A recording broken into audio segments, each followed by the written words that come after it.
factors. And although Brian is shaking his head, I can distinctly see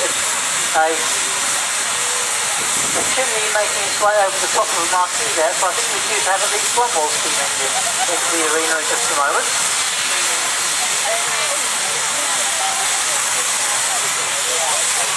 As I was saying earlier, most of these steam engines were designed to be operated by two people, and with a regular two-man crew, you have a steersman who just steers and watches out for obstacles and is whatever he can be, and a driver who basically does everything else. He's the one who puts the coal from the bunker into the fire box there, keeps an eye on the level of the fire, keeps an eye on the level of the water in the boiler, and transfers water from the tank into the boiler from time to time by using the device called an injector.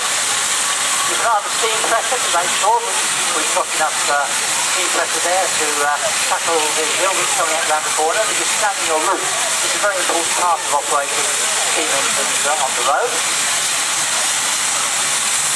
And both of them have a full-time job, because even the steersman is not the easiest to keep in a straight line on the highway.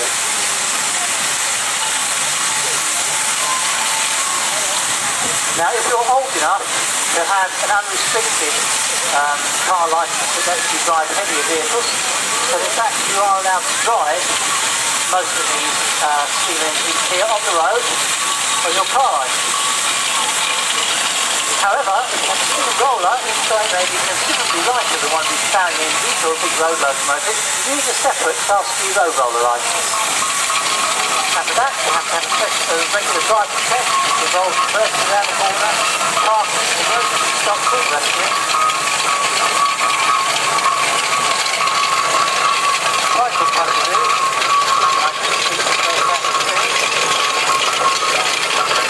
Now I'm thinking I saw approaching with the tank through. Second about standing. And this one is Hilary.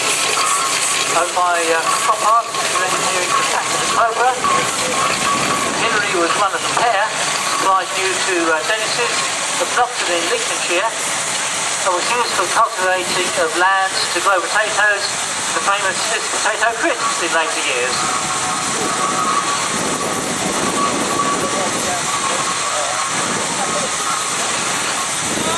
Steersman, as you can see, working very, very hard at this. They are quite hard work to operate. They're obviously designed for a certain amount of road use, but their real work is actually in the field, hauling steam out from side to side. Note the massive width of the wheels, front and back. The rear wheels on this one are still with their original steel straights, and you'll see also at intervals there are holes drilled in those steel straights, and that's because in a square box on the front axle there you put something called a spud pan, and in it will be a series of steel plates called spuds, which bolt into those holes on the rear wheels and are able to give you extra grip in particularly muddy conditions.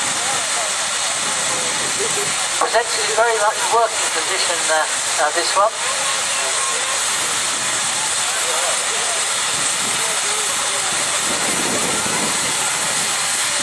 Some of the steam engine rallies that you go through on very large sites do actually do demonstrations of steam ploughing, and they're really very impressive to see in operation.